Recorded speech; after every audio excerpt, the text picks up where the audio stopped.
मनसे नेते यशवंत किल्लेदार यांना 192 या वॉर्ड क्रमांकातून सर्वात पहिली उमेदवारी जी आहे ते जाहीर करण्यात आली आणि या संदर्भात आता शक्ती प्रदर्शन करत थेट यशवंत किल्लेदार हे या ठिकाणी पोहोचल्याचं पाहायला मिळते आणि त्याचबरोबर ठाकरेंचे सर्वच नेते यावेळी उपस्थित असल्याचं पाहायला मिळते।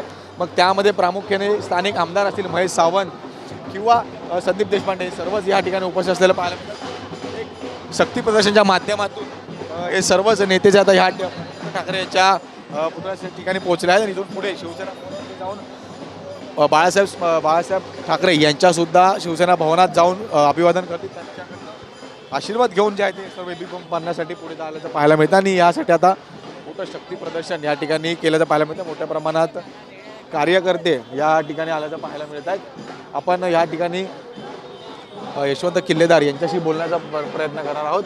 त्याचबरोबर संदीप देशपांडे सुद्धा या ठिकाणी आहेत, आपण बोलूयात। संदीपजी, शक्ती प्रदर्शनाला सुरुवात झाली आहे, यशवंत किल्लेदारची पहिलं फॉर्म भरतो। हो, निश्चितपणे ज्या पद्धतीने आपण बघताय दोन्ही पक्ष एकत्र आलेले आहेत, मराठी माणसाची एकजूट आपल्याला दिसते।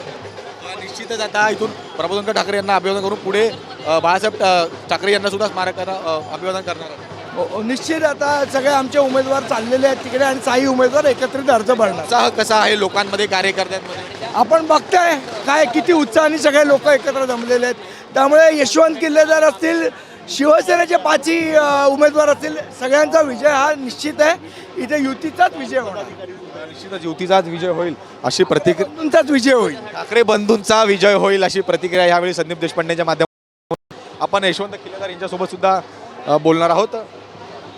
आणखी काही लोक या ठिकाणी आपण पाहू शकता की मोठ्या संख्येने या ठिकाणी मनसैनिक असतील किंवा शिवसैनिक हे मोठ्या संख्येने या ठिकाणी दाखल झालेले आहेत आणि एक शक्ती प्रदर्शन ठाकरे बंधूंच्या माध्यमातून करण्यात आल्याचं पाहायला मिळत आहे।